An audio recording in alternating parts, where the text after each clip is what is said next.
O Pampa, bioma que se estende por 178 mil km² no Brasil, abrangendo cerca de 63% do estado brasileiro do Rio Grande do Sul, além de Uruguai e 6 províncias da Argentina. O bioma é lar de mais de 3 mil espécies de plantas e 1.600 espécies de animais, dos quais 86 estão ameaçadas de extinção, de acordo com o Sistema de Avaliação do Risco de Extinção da Biodiversidade do Ministério do Meio Ambiente. Paradoxalmente, é um dos biomas mais ameaçados do Brasil, ao mesmo tempo que é o menos protegido. As áreas protegidas do Pampa cobrem somente 3% de sua extensão, sendo o bioma brasileiro menos representado por unidades de conservação. Uma dessas unidades é a Reserva Biológica do São Donato. Criada em 12 de março de 1975, através do Decreto Estadual de número 23.798, a reserva está localizada no baixo curso do rio Butuí, um afluente do rio Uruguai, na região da Campanha Gaúcha, a cerca de 40 km de São Borja e abrangendo os municípios de Itaqui e Maçambará. Seu objetivo é proteger as áreas úmidas da região oeste do Rio Grande do Sul. Com 4.392 hectares de extensão, a reserva abrange principalmente as áreas alagadas do Banhado São Donato, mas também porções menores de ambientes florestais e campestres. Sua importância ecológica é multifacetada, abrangendo aspectos biológicos, climáticos, hidrológicos e socioeconômicos, desempenhando um papel crucial na preservação da biodiversidade e servindo como um refúgio para inúmeras espécies de plantas e animais, muitas das quais são endêmicas ou ameaçadas de extinção. Mas nem sempre foi assim. Apesar do decreto de 1975 ter oficializado no papel a criação da reserva, pouco foi feito para de fato implantá-la na prática. Na época, o Estado falhou em demarcar a área, e sem fiscalização adequada, a reserva ficou vulnerável. Logo após a publicação do decreto, iniciou-se um movimento coordenado de invasão. Os madeireiros foram os primeiros a chegar, derrubando árvores das matas ciliares do banhado para extração ilegal de madeira. Aproveitando a incursão, não demorou muito para lavoureiros se juntarem à invasão. Eles desmataram a área e fizeram grandes valos e drenos nas partes alagadas, com o objetivo de baixar o nível da água, transformando o ecossistema natural em terras propícias para o cultivo de arroz e criação de gado. O estrago havia começado. Além da devastação inicial, a falta de ação por parte do governo estadual apenas agravava a situação. Diante dessa inércia, ambientalistas começaram a se mobilizar e se envolver na defesa da Reserva Biológica do São Donato. Um desses ambientalistas foi Darcy Bergman. Darcy surgiu como uma voz expoente na luta pela preservação do banhado. Ele, junto com outros ambientalistas e entidades como a AGAPAN, Associação Gaúcha de Proteção ao Ambiente Natural, começaram a denunciar os crimes ambientais ocorrendo na reserva, organizando protestos e pressionando as autoridades a agirem. Na prática, na verdade, o decreto era simplesmente um papel, porque nada foi feito pelo Estado de forma prática, digamos assim, visando a implantação da reserva de forma definitiva, quer dizer, fazer a questão fundiária, resolver o problema da demarcação e a questão fundiária. Nada disso foi feito.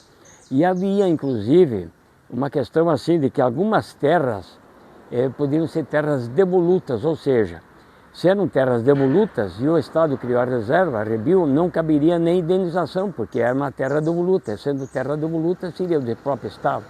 Então o Estado já criou uma definição. Só que na prática não foi feito nada, né? Então era apenas no papel. E no momento que surgiu o decreto também parece que já começaram as ações, digamos assim, visando a tornar a reserva inaplicável, né? O próprio decreto inaplicável. Aí já houve uma pressão de pessoas que começaram a se mobilizar, invadindo as matas de cabeceira da Rebio, e aquela movimentação toda visando a desestabilizar a área, criar problemas de desmatamento nas matas de cabeceira e algumas drenagens, né, para que o decreto não fosse aplicado. Eu fui ali, conversei com esse pessoal, com esses invasores, e até fui hostilizado, né, fui muito hostilizado. Mas eu não dei muita bola, não dei muita ênfase para aquilo ali, mas fui realmente ameaçado, né? Dizendo que a gente estava querendo prejudicar a atividade deles ali, que esse decreto não tinha valor para eles, eles não respeitavam o decreto. Fizemos manifestações e mais tarde a gente começou a ter contato também com o pessoal de Maçambará, com algumas pessoas de Maçambará que tinham interesse em defender a reserva, como o Antônio Gutierrez, foi um dos que ajudou, que era um artista, tinha muitas obras de pintura, ele fazia pinturas daquela região ali, pintando quase da natureza e tal, né? E tivemos apoio dele, de outras pessoas de Maçambará, depois conseguimos um apoio também de pessoas de Itaqui. Mas antes disso também a gente fez vários trabalhos assim de movimentações, mas a pressão que vinha por parte dos proprietários era muito grande também, era muito grande. Em 1976, Darcy Bergman elege-se vereador e direciona seu mandato principalmente para a questão ambiental. Utilizando seu cargo na Câmara Municipal de São Borja, Darcy avança em ações para proteger a reserva. Também eu me elegi vereador aqui em São Borja, comecei uma atividade assim, também já envolvendo um pouco a questão, digamos, não partidária, mas a questão, o meu mandato assim, visando a preservação da Rebio, da reserva, né? E de outras áreas aqui na região também. Mas aí já envolvi a questão do meu mandato e fiz alguns requerimentos dentro da Câmara de Vereadores e procurei também envolver a União dos Legislativos da Fronteira Oeste, a UNFRO, né? Com movimento assim, esclarecendo aos colegas, aos vereadores de toda a região da Fronteira Oeste, da importância da preservação da reserva de São Donato. E aí a gente conseguiu até a aprovação pela UFRO de alguns documentos, mas houve muito debate, muita polêmica, mas conseguimos alguma coisa também por dentro do Legislativo da Fronteira Oeste. Apesar dos esforços de Darcy e demais ambientalistas, a devastação do São Donato se intensificou durante a década de 80. Nessa época, uma nova ameaça pairou sobre a reserva. Em 1981, o governo federal, por meio de um decreto, lançou o programa Provarses, um projeto que visava drenar áreas alagadas em todo o Brasil para expandir as atividades agropecuárias. O impacto do Provarses na reserva biológica de São Donato foi imediato. O programa possibilitou a compra de dragas e maquinário pesado por meio de financiamentos de bancos como o Banco do Brasil e Bradesco, para a drenagem de várzeas e banhados. O Provarses, na verdade, assim, foi instituído pelo governo federal com incentivo, quer dizer, dava financiamento para comprar draga, para comprar equipamento, para comprar máquina, para financiar, digamos assim, a drenagem dessas áreas.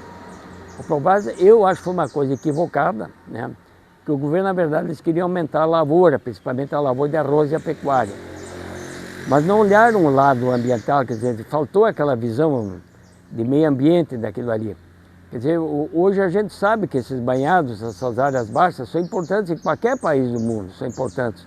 São áreas de recarga dos mananciais, dos aquíferos, né? Então, e eles não levavam em conta essa questão ambiental, né? Era só aquela visão imediata, drenar, fazer lavoura e botar pecuária em cima. E fazer lavoura, principalmente lavoura de arroz, né? Só que está provado, quer dizer, que o banhado era importante na questão do peixe e na questão das aves migratórias. Essas aves que vinham da Patagônia, elas faziam uma escala aqui no São Donato. Então iam para o Pantanal também essas aves. E muitas vezes faziam ninhos aqui também no São Donato, nas áreas aí, faziam identificação, para depois seguir de viagem. Então toda essa importância ecológica não foi levada em conta pelo Provarses. Era um programa imediatista, de drenagem, quer dizer, movimentar. E aí aquilo abriu o interesse dos produtores ali, que viram, bom, nós vamos fazer financiamento, é uma coisa legalizada, vamos drenar, vamos avançar em cima. Aí foi um golpe muito grande. E aí corria até o boato que o decreto ia caducar, ia ser revogado, já corria naquela época. A pressão era muito grande, só que nós nos fortalecemos mais. Aí o movimento ambientalista também reagiu, de alguma forma assim, nós nos organizamos mais ainda em reuniões, e a Agapan se interessou mais ainda, né? E aí, assim como tinha pressão muito grande contra a Rebio, também o movimento ambientalista se fortaleceu. E nós fomos mais ainda, com mais garra, assim, digamos assim, para lutar pela implantação da reserva. Diante do impacto crescente na reserva São Donato, a mobilização dos ambientalistas ganhou força. O Provarses trouxe consigo uma nova fase de intervenção nas áreas alagadas, e a resposta por parte dos defensores do meio ambiente se intensificou. A Agapã, uma das principais entidades em defesa da reserva na época, formalizou, em 1981, o Manifesto em Defesa da Reserva Biológica de São Donato. Esse documento, que também funcionou como abaixo-assinado, reuniu a assinatura de 895 pessoas residentes de São Borja e Itaqui, incluindo estudantes, professores, engenheiros agrônomos e cidadãos preocupados com a preservação do local.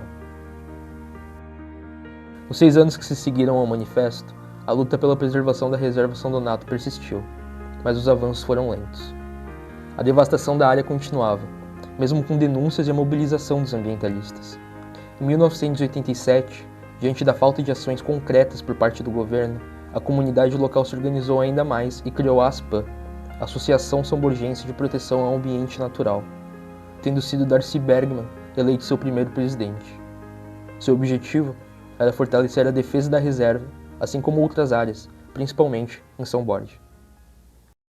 A ASPAN ela surgiu em decorrência da própria questão de fortalecer o movimento ambientalista local aqui.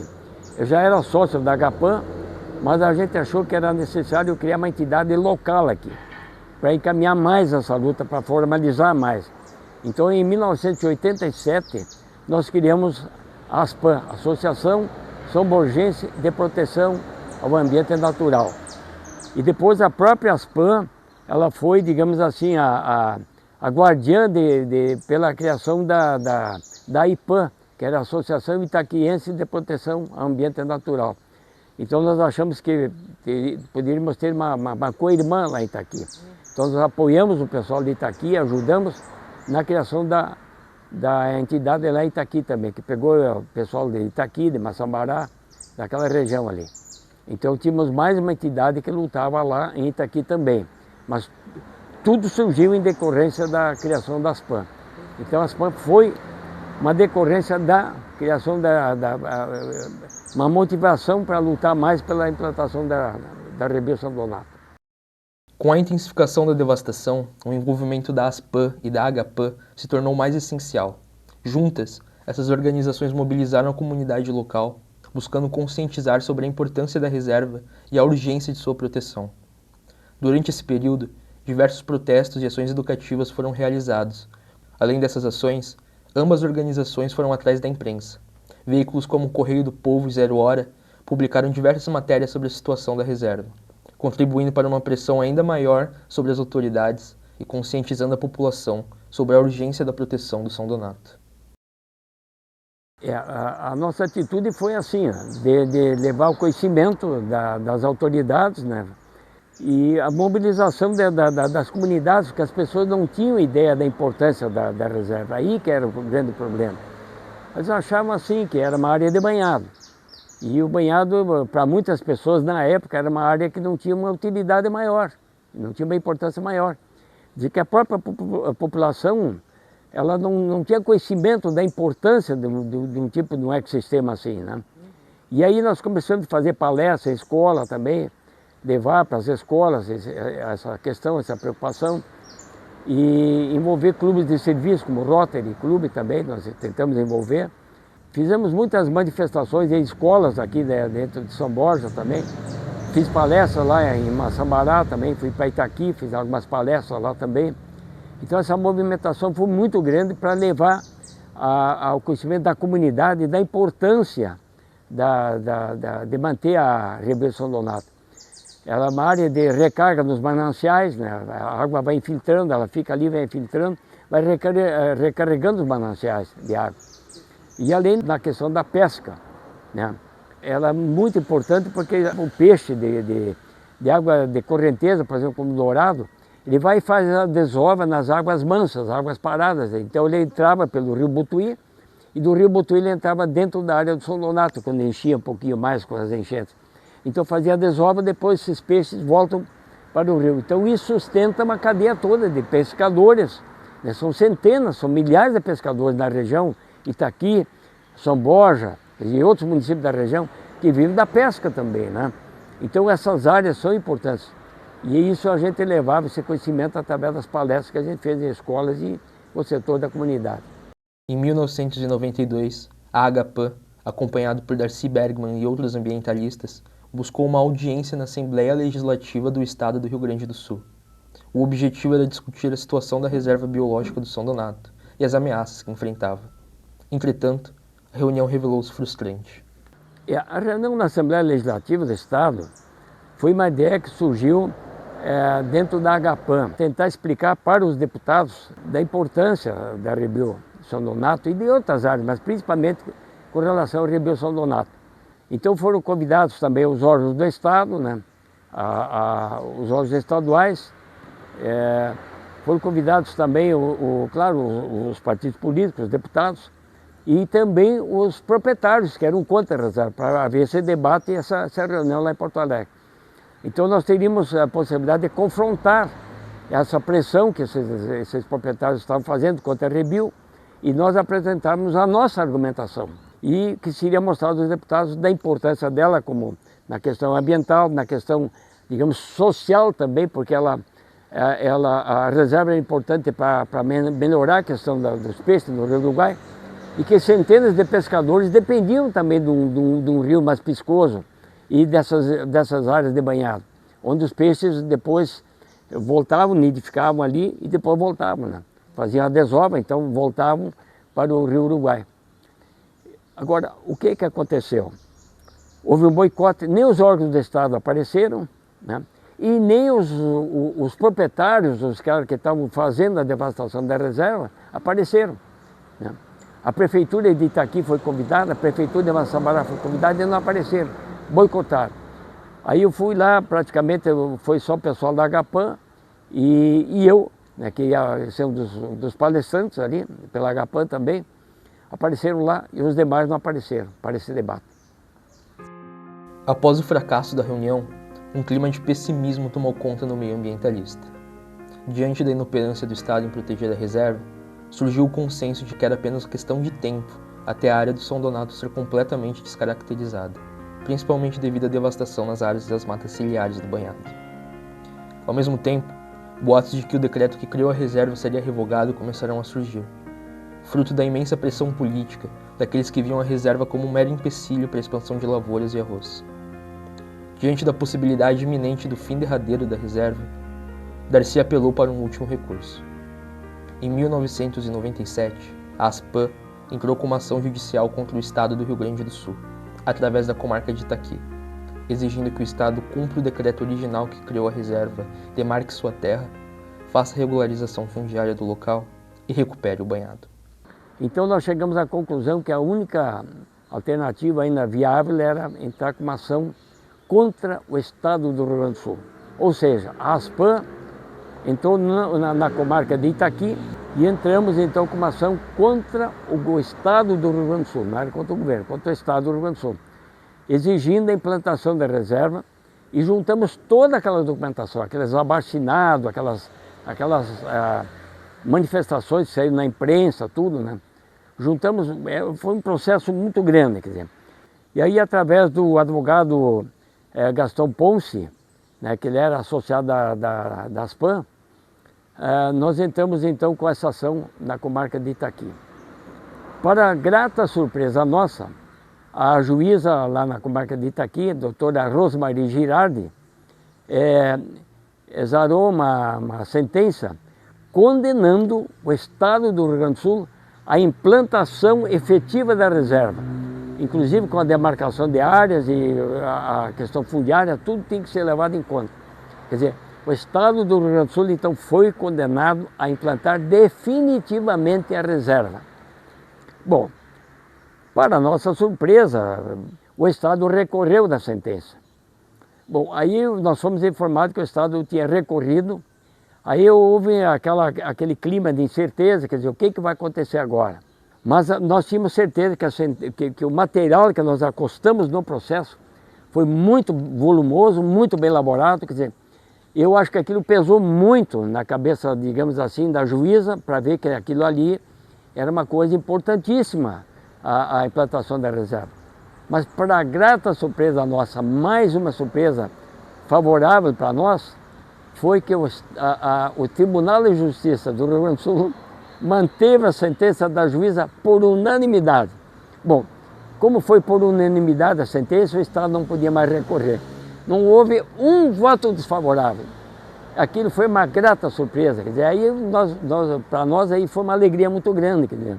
Aí o movimento parece que, quer dizer, toda aquela luta, o desgaste que levou, eu mesmo fui ameaçado, eu recebi ameaças anônimas, né, também fui ameaçado, que eu não podia mais botar o pé lá na Rebil, que eu não podia botar o pé na mata cabeceira. Quer dizer, tudo aquilo ali nós ficamos de alma lavada, porque o Estado não podia mais recorrer, quer dizer, bom, era questão de tempo, podia demorar, mas o Estado não podia mais voltar atrás, tinha que implantar a reserva. A vitória judicial de 1997 marcou o início de uma nova era para a reserva biológica de São Donato. Após décadas de devastação, o decreto de sua criação finalmente saiu do papel. Essa conquista histórica, liderada por Darcy e os demais ambientalistas, obrigou o Estado do Rio Grande do Sul a demarcar, proteger e recuperar a área. Apesar dessa vitória, o trabalho de recuperação das áreas já devastadas por décadas de desmatamento e destruição é longo, e está intimamente ligado ao processo de regularização fundiária das áreas ocupadas ilegalmente dentro da reserva desde seus primórdios. Regularizar as terras da reserva é imprescindível para a restauração ambiental da área. Em tempos recentes, houve avanços importantes para assegurar o futuro da Rebil. Atualmente nós estamos com o Conselho Consultivo da Unidade de Conservação em processo de elaboração. Até o final do ano vai ser publicada a portaria de criação do Conselho da Unidade. O Conselho é um dos principais mecanismos de gestão que uma unidade de conservação pode ter, porque ele acaba incluindo a sociedade civil e alguns setores da sociedade para os debates da unidade de conservação. Então, são um dos imperativos técnicos extremamente importantes para a unidade de conservação. Nós já tivemos uma área adquirida em 2021, que já significa 16% da unidade, e a gente planeja fazer novas aquisições ao longo dos próximos anos e também fazer novas parcerias com algumas instituições de pesquisa para que sejam elaboradas mais pesquisas na unidade de conservação, o que a gente precisa e sente muita falta, e também ter essas pesquisas como subsídios para que seja elaborado o plano de manejo da unidade de conservação. O plano de manejo é um documento técnico extremamente importante para que sejam elaboradas e definidas diretrizes de gestão para a unidade, e nós estamos aí se encaminhando, né, buscando parcerias com algumas universidades para que sejam criadas e elaboradas pesquisas na Rebil, para que nos ajudem, nos auxiliem, para que então seja feito e elaborado um plano de manejo com uma base científica boa e pertinente para que ajude e auxilie na gestão da unidade de conservação e que, de certa forma, também acabe auxiliando na conservação e na preservação do bioma Pampa, que é um bioma que tem sofrido bastante. Hoje, a Reserva Ecológica do São Donato é um dos últimos refúgios da região para espécies de fauna e flora típicas das áreas alagadas do bioma do Pampa, servindo como um santuário natural para um ecossistema único e abrigando espécies raras, endêmicas e ameaçadas de extinção, ressaltando assim a importância da reserva na preservação da biodiversidade local. Em 2020, a Rebil São Donato ela foi considerada pelo Instituto Chico Mendes de Biodiversidade como uma das áreas importantes para a existência das aves migratórias no Rio Grande do Sul. Eu trouxe aqui 2 exemplos de aves migratórias que utilizam da Reserva Biológica do São Donato, que são o caboquinho de Ferrugem e o caboquinho de Papo Branco. A Rebil ela acaba sendo um local importante para existência, para alimentação, nidificação de algumas aves do bioma. Também tem aqui um exemplo, o dragão, que é uma espécie de ave que ocorre na Rebil e que no Brasil ela ocorre só no sul do país. Temos aqui algumas outras aves também que se encontram na unidade de conservação, a viúva de alquilinhos, o trinca-ferro-gongá e todas as espécies de martim-pescadores. Então, a unidade de conservação ela acaba sendo também um local extremamente importante para as espécies de aves do bioma Pampa.